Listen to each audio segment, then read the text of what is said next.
भी आपको खुद ही पता चल जाएगा लिखेंगे क्वेश्चन। चलो देखो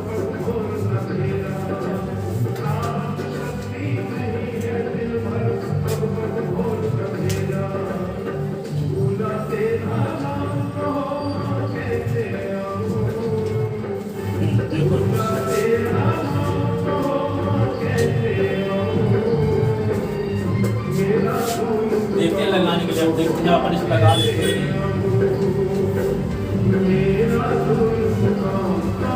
दिखते हैं तो इसलिए पता चल जाएगा बने कि क्वेश्चन। इफ एंगल बी, सुनो, if angle B and angle Q are, Q angle Q are acute angle,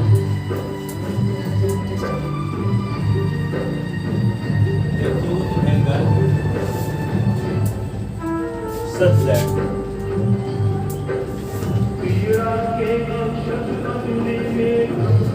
sin B is equal to sin Q, sin B is equal to sin Q, then prove that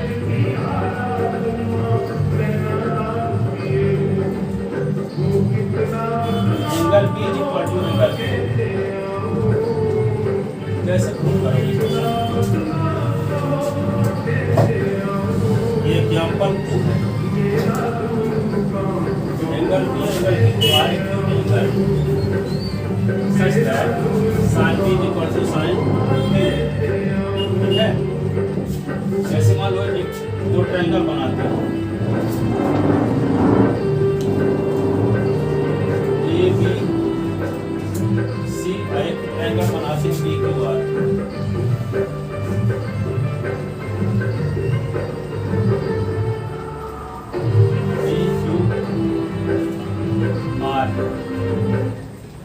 angle B और angle Q क्या है? Acute angle, ठीक है? In triangle ABC and triangle PQR, angle B acute angle, angle Q acute angle,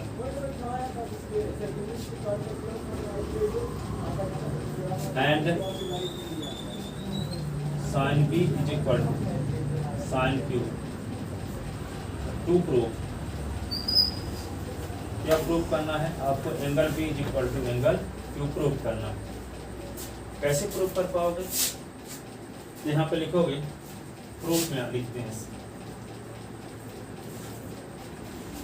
sin B is equal to क्या है? sin Q। sin B का क्या formula होगा?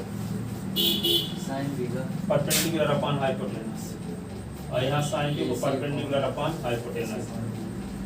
अब परपेंडिकुलर बी एंगल के लिए कौन? AC upon AB, AC upon AB, हाँ AC अपॉन AB। और यहाँ पे देखो Q एंगल के लिए, Q एंगल के लिए परपेंडिकुलर क्या है? जो एंगल लेते हैं उसी के सामने साइड को परपेंडिकुलर कहते हैं, PR। Q लेते हैं तो इसके सामने साइड को परपेंडिकुलर कहेंगे, तो क्या होगा? PR अपॉन हाइपोटेनस 90 डिग्री के सामने राइट को साइड कहते हैं ना, PQ, ये आएगा, ठीक है ना? AC upon AB is equal to PR upon PQ आ गया। एक है जो क्वेश्चन उसमें था 8.1 एक्सरसाइज में थे, AB दोनों के अपॉन देखा था, काट दिए थे, angle opposite to equal side सारे इक्वल लिख दिए थे, तो प्रूव हो गया था। लेकिन यहाँ तो कटवे ना करे थे, बैठे रहोगे। इसके बाद अब इसके बाद क्या करोगे? इसके बाद अल्टरनेटिव लगाओ। अल्टरनेटिव बताए ना थे, 2/4 है और 3/6 है। तो इसका न्यूमरेटर लिख लीजिए, तो इसका डिनोमिनेटर अपॉन इसका। गूगल पे फॉर बिजनेस में 20 रुपए मिले। 4/6, इसको क्या बोलते हैं? अल्टरनेटिव, ठीक है? अल्टरनेटिव। यहाँ लिख दें AC अपॉन PR, क्या लिख दें? AC upon PR, AC upon PR is equal to AB upon PQ by alternative, ठीक है? अब देखो क्या देख लो, AC अपॉन क्या? AC अपॉन पी आर, ये साइड इस साइड के प्रोपोर्शनल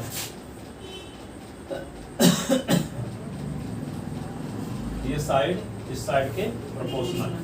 फिर क्या है, ए बी अपान क्या हो जाएगा, पी क्यू, और ये साइड इस साइड के प्रोपोर्शनल। ठीक है, अब ये एंगल इस एंगल की इक्वल है, तो क्या होगा, side angle C, side angle C, ये दोनों ट्रायंगल क्या हो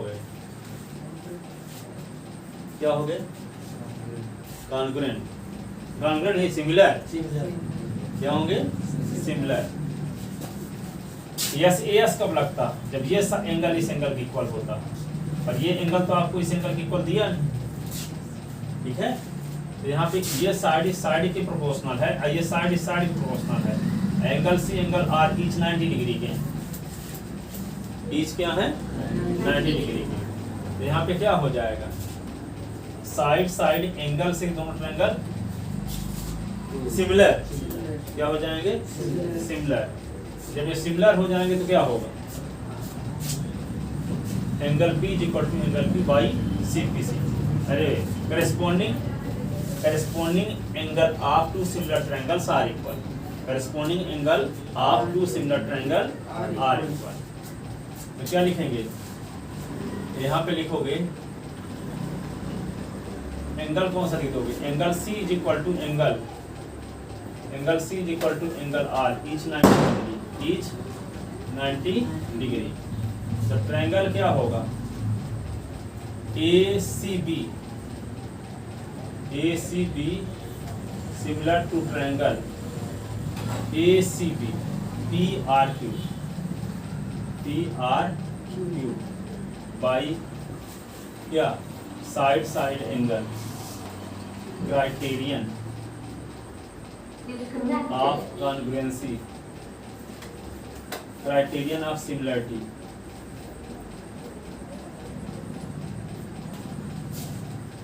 तो दोनों ट्रायंगल सिमिलर हो गए, तो यहाँ पे क्या लिखोगे, angle B is equal to angle Q, corresponding angle of two similar triangles are equal, corresponding angle of two similar triangle are equal, corresponding angle of two similar triangle are equal।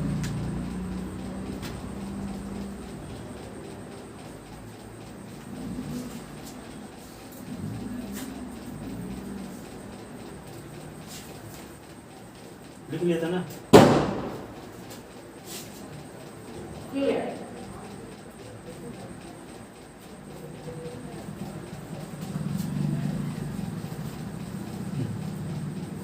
तो यहाँ पे लिखोगे क्या, corresponding angle of two similar triangle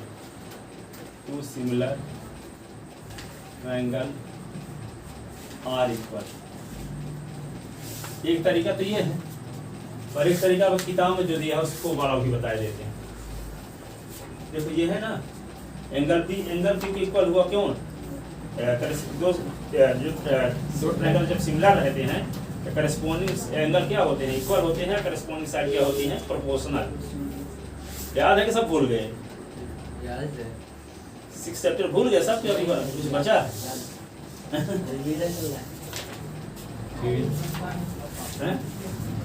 चल रहा revision.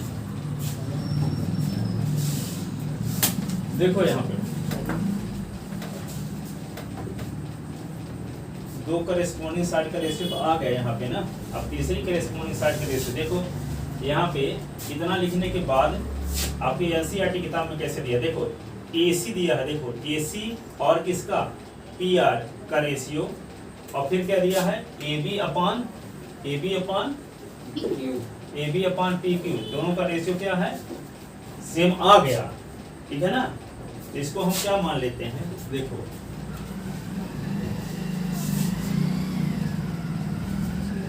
AC यहाँ पे equation first जो लिखा है, अल्टरनेटो जहाँ लिखे हैं, equation first, from equation first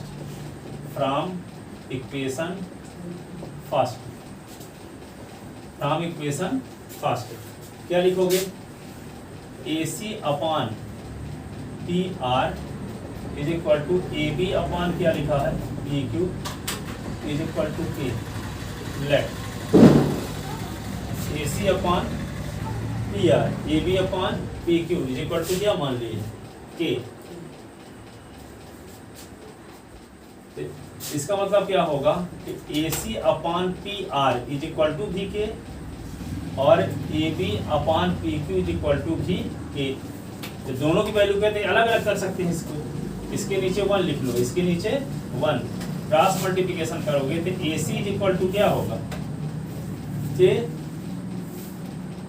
के पी आर है ना, और A B is equal to क्या होगा, k P Q, k P Q. ठीक है, AC ए बी आ गया। अब क्या निकालोगे आप, 3 साइड तो निकाल चुके हो, 3 साइड का रेशियो आप 2 साइड का रेशियो तो पता है कौन कौन साइड का। देखो यहाँ पे पहले लिखा है AC अपॉन पी आर, तो AC कहाँ है, ये है ना, AC अपॉन पी आर का रेशियो आपको पता है। और फिर क्या है, AB अपॉन, पहला दूसरा क्या है, AB अपॉन पी क्यू है। अब तीसरी साइड कौन बची है, BC अपॉन क्यू आर। हम BC अपॉन क्यू आर की वैल्यू निकालते हैं, BC अपॉन क्यू आर की वैल्यू। तो BC इसका भी बेस है और ये QR इसका बेस है। BC इस राइट ट्रायंगल का बेस है, QR इस राइट ट्रायंगल का बेस है। तो जब बेस का क्या फार्मूला होता है, बेस अपॉन बेस, तो बेस का फार्मूला होता है अंडर रूट हाइपोटेनस का स्क्वायर माइनस परपेंडिकुलर का स्क्वायर, अंडर रूट हाइपोटेनस का स्क्वायर माइनस परपेंडिकुलर का स्क्वायर। तो इस राइट ट्रायंगल में हाइपोटेनस कौन है, KPR हो जाएगा। देखो ए बी है ना हाइपोटेनस, तो यहाँ पे क्या लिख दोगे, ए बी का स्क्वायर माइनस, या लिख लेते हैं ए बी का स्क्वायर माइनस परपेंडिकुलर क्या है, AC का स्क्वायर अपॉन, और इसमें हाइपोटेनस इसमें क्या है, PQ का स्क्वायर माइनस PR का स्क्वायर, ऐसे। ठीक है, अब यहाँ AC की वैल्यू आपको पता है और AB की वैल्यू पता है कि नहीं पता है। देखो तो यहाँ वैल्यू AB और AC की वैल्यू पुट कर दो,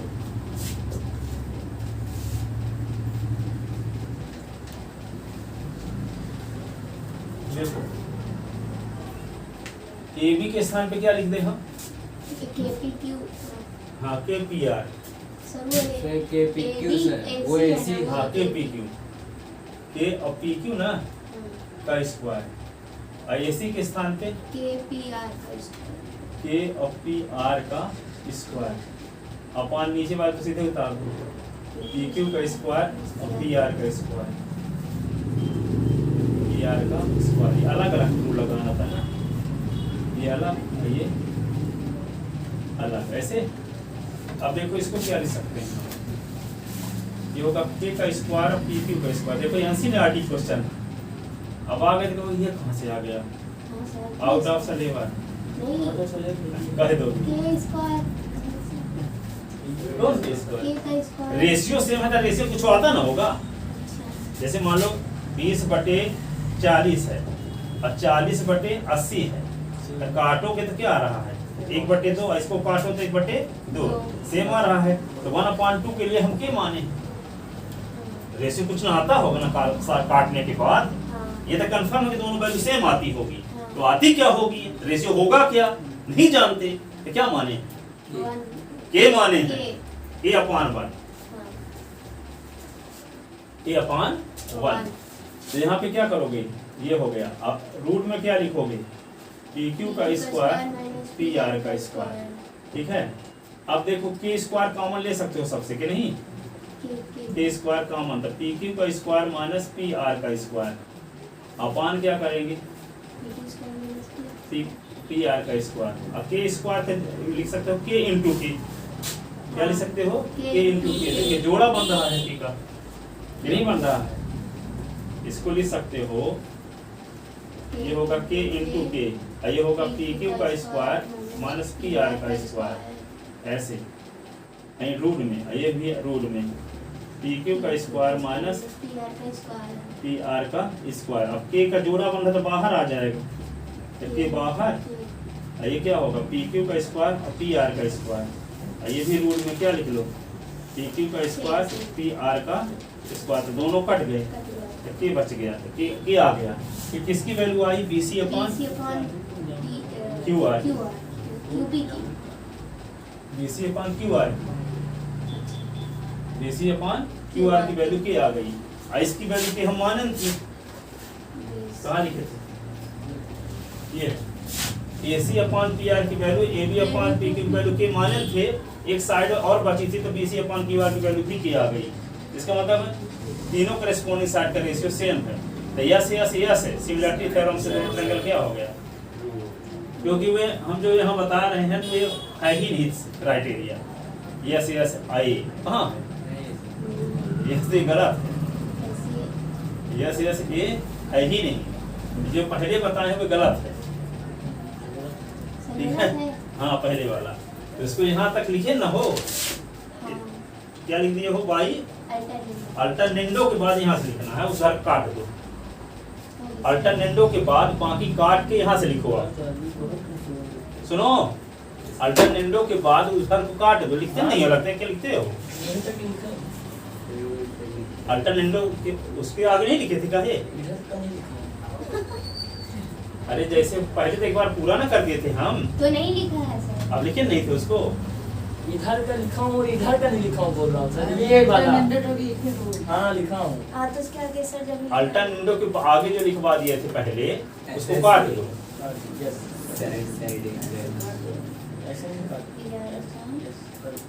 ठीक है।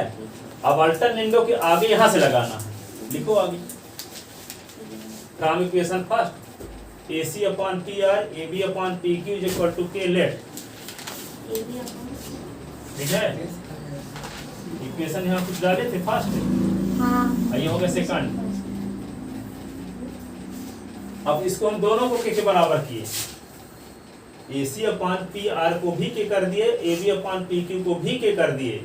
अब ये के को के अपॉन 1 लिख सकते हैं क्रॉस मल्टीप्लिकेशन, यहाँ भी के अपॉन 1 के क्रॉस मल्टीप्लिकेशन, तो ए सी बन जा ए सी, अब पी आर को के साथ के पी आर, ए बी बन जा ए बी, अब पी क्यू इंटू के के पी क्यू, ये आ गया। अब दो साइड का रेशियो तो आपको क्या पता है, इस साइड और इस साइड का रेशियो, इस साइड का रेशियो क्या है, आपको इस साइड का रेशियो निकालना है, ये भी किया गया, तो तीनों रेशियो सेम हो गए। और तीनों रेशियो सेम होने का मतलब क्या है, yes S yes similarity theorem लग गई। तीनों एंगल इक्वल होते तो एंगल एंगल एंगल लगता, और तीनों साइड का रेशियो सेम आ गया, इसका मतलब yes S yes similarity theorem लग गई, ठीक है। तो इतना ये वाली लाइन लिखो, ये वाली लाइन लिखो, फिर यहाँ से निकालो B C upon Q R, नीचे का नहीं लिखा है, ये तो पहले का है, हाँ ये तो पहले लिखन रहे हो। हाँ यहाँ इस तरह लिख लिए दो लाइन, ये वाला यहाँ से लिखो फ्रॉम इक्वेशन फर्स्ट, इसको लिखो इज इक्वल टू के, यहाँ लेट, ठीक है। ये ट्रायंगल तो पहले डायग्राम को बना ही है, पहले बनाए रहोगे तो ट्रायंगल फिर से ना बना देना। A C upon P R is equal to K और A B upon P Q is equal to K, दोनों की वैल्यू जब के है तो इसका मतलब इसकी वैल्यू भी के है, इसकी वैल्यू भी के है।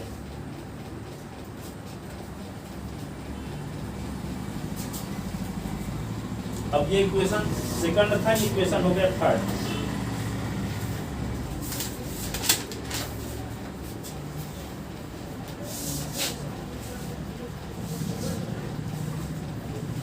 अब इसको यहाँ पे लिख सकते हैं इक्वेशन ए लिख सकते हैं, इसको इक्वेशन बी, और यहाँ लिख देना वैल्यू पूर्ण किए हैं, यहाँ लिख देना from equation A and B, from equation A and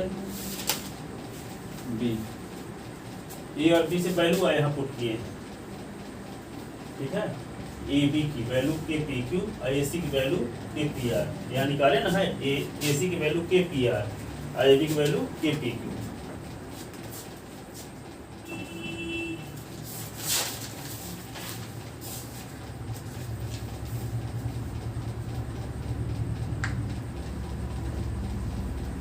from equation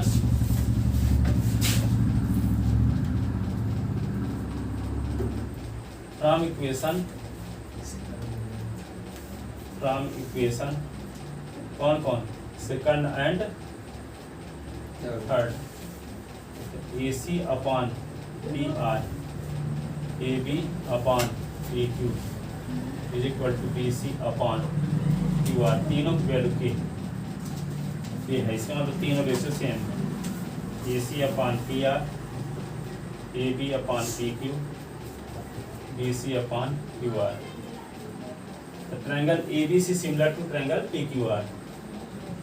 Triangle ABC similar to triangle PQR. The angle B is equal to angle Q हो जाएगा by AS criterion of similarity theorem, criterion of similarity theorem by AS criterion of similarity theorem। तो यहाँ पे क्या होगा, angle B is equal to angle Q।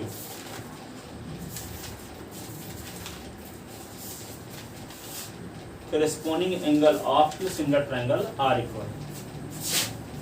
The corresponding angle of two similar triangle are equal। corresponding angle of two similar triangle are equal।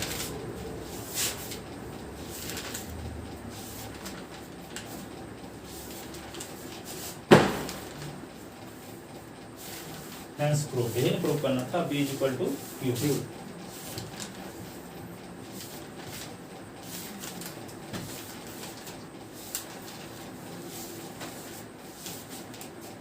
इतना exercise निकाल भी दिया है कुछ, तो तब भी ऐसा क्वेश्चन बना सकता है कि बहुत कठिन क्वेश्चन पेपर आ सकता है। मान लो 10-15% क्वेश्चन तो ऐसे आएंगे, जाते हैं Yes, sir, ऐसे तक जाते हैं।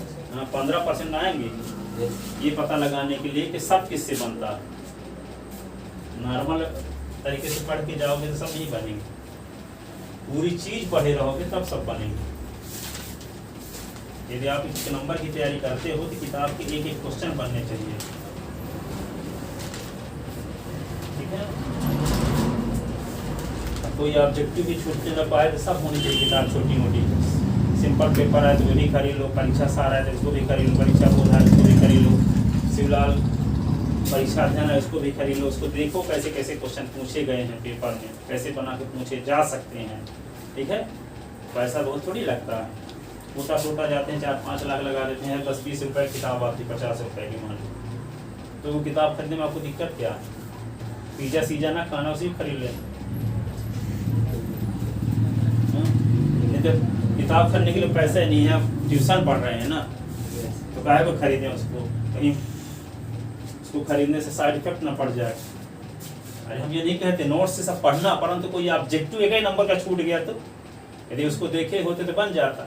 कोई घुमा फिरा कैसे क्वेश्चन पूछे जा सकते हैं, ठीक है। तो वो देखना आपको क्या बुराई है, आपको 5-6-10 साल का पेपर उसमें रहता है। सब किताबें होनी चाहिए, पास होने वालों के लिए भी होनी चाहिए और जो 100 लाना चाहते उनके लिए भी हो चाहिए।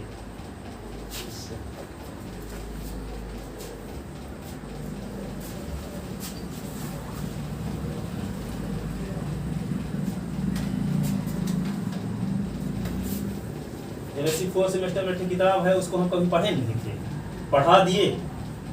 कैसे पढ़ा दिए, चार्ट राइटर किताब खरीदे, उसमें कैसे लिखा है, उसमें कैसे लिखा, उसमें कैसे चारों प्रकार लिख लिए, तो समझ में आ ही गए कौन अच्छा दिया।